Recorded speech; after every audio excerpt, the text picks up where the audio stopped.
How to index Wix site on Google. In order to index your Wix site, what we can do is we first need to head over right here into the Google Search Console. We can search for them, and then after that, click onto this Start Now. Now, once we're in here, we can see this. So what we can do is we can just click onto this drop down and add in here a property. You can choose in here a domain or a URL prefix.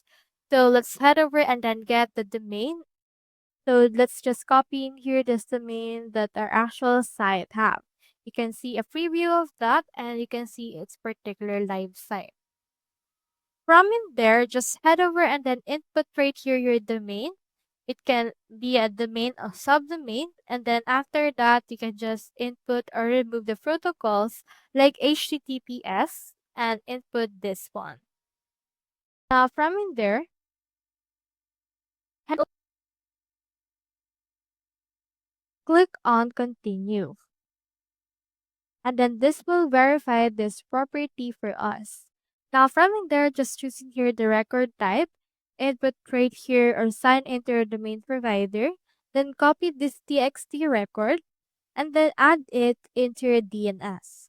After that, verify it, and once you have verified it, it should be able to appear right here. Now, if you should be able to see in here the performance, and we have in here the indexing. We will now be able to index your website on Google.